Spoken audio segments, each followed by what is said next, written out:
Hello दोस्तों, आज 16 से 30 साल की उम्र वाले पीढ़ी के नौजवानों को बचाने आया हूँ, क्योंकि आजकल की इस पीढ़ी के ज़्यादातर युवा अपनी कीमती समय ऐसी प्रक्रियाओं में व्यस्त कर रहे हैं जिसका उनके करियर में कोई लेना देना नहीं है। बहुत से फालतू के काम, प्यार मोहब्बत जैसी भावनाएं बहकर फिर किसी गलत संगत में पड़कर अपनी उम्र और समय की कीमत को समझ नहीं पा रहा है।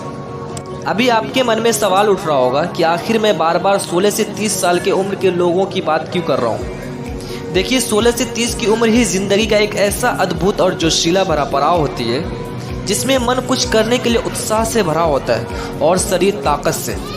तो ऐसे में ये चीज़ बहुत मायने रखती है किसी भी बड़े से बड़े मुकाम को हासिल करने के लिए। ऐसा नहीं कि इस एज के बाद आप कोई बड़ा मुकाम हासिल नहीं कर सकते हो, पर आपको शुरुआत इसी उम्र में करनी होगी। बेस यहीं से बनाना होगा, मेहनत और संघर्ष इसी उम्र से शुरू करनी होगी, ताकि आप युवा अवस्था में ही बड़े से बड़े मुकाम हासिल कर पाओ।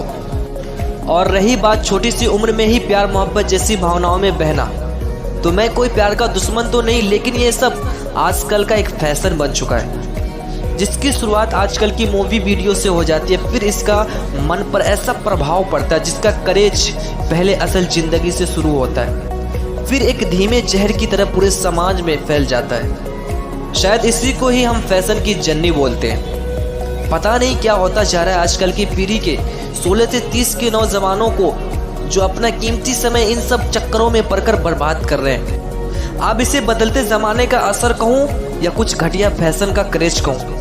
यूट्यूब फेसबुक पर डाली जाने वाली ऐसी वीडियोस का गंदा असर, जिसे सर्च करके बड़े शौक से देखा जाता है और मन में उस गंदगी को अच्छे से भर लिया जाता है। फिर शुरुआत होती है गंदे विचारों से भरी मानसिकता के साथ एक गंदे समाज निर्माण की।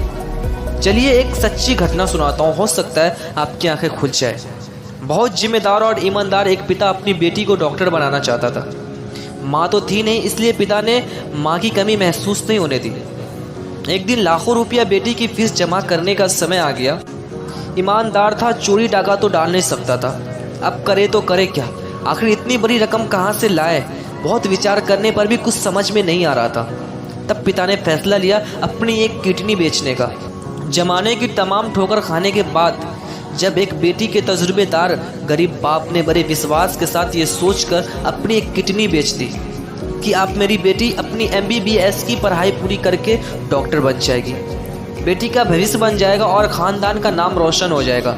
लेकिन दूर हॉस्टल में बैठी बेटी तो करियर को दांव पर रखकर अपने बाप के सपने को पैरों तले रोंदी हुई किसी लड़के के प्यार के चक्कर में इतनी पागल हो गई थी कि धोखा मिलने पर अपनी जान के लिए 30 फुट की एक बिल्डिंग से कूद गई। शायद किस्मत को कुछ और ही मंजूर था, जिस वजह से बेटी बच गई। हो सकता है दूर बैठे उस गरीब बाप की ये दुआएं थी जिस वजह से बेटी की मौत टल गई। अब आप खुद विचार करें, इससे आजकल की पीढ़ी के बच्चों की नादानी कहूँ या बेवकूफ़ी, हमारा कॉन्सेंट्रेशन उन्हीं चीज़ों के आसपास केंद्रित होने लगता है जिसको हम अपने जीवन में सबसे बड़ी खुशी समझ बैठते हैं।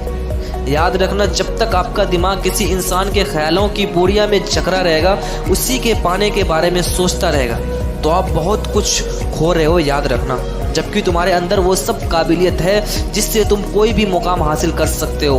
अपनी काबिलियत के दम पर अपने परिवार को एक अच्छा और बेहतर लाइफ दे सकते हो, एक अच्छे और बेहतर समाज का निर्माण कर सकते हो। और ये तभी होगा जब तुम अपने दिमाग को उन सब थॉट्स के आज़ाद कर दोगे जो तुम्हारे करियर के लिए ज़रूरी नहीं है। बस आखिर में यही कहना चाहूँगा कि अल्ट्रेशन को मोहब्बत मत समझो और मोहब्बत को करियर मत समझो।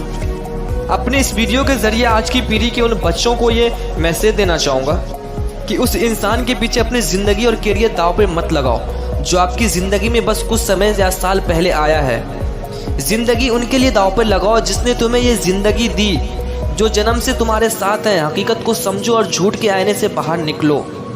हमारा दिमाग उन्हीं एक्टिविटीज़ के दायरे में घूमता रह जाता है जिन चीज़ों के बारे में हम ज़्यादा सोच रहे होते हैं, फिर चाहे वो कोई इंसान ही क्यों ना हो। आगे बढ़ो, अपनी शक्तिशाली बुद्धि और काबिलियत का सही प्रयोग करके उस मुकाम को हासिल करो जिससे तुम्हारे माँ बाप का सर गर्व से ऊंचा हो जाए। जिंदगी के पन्नों पे रच दो एक इतिहास अपनी मेहनत की कलम से। उम्मीद करता हूँ इस वीडियो से आपको बहुत प्रेरणा मिली होगी।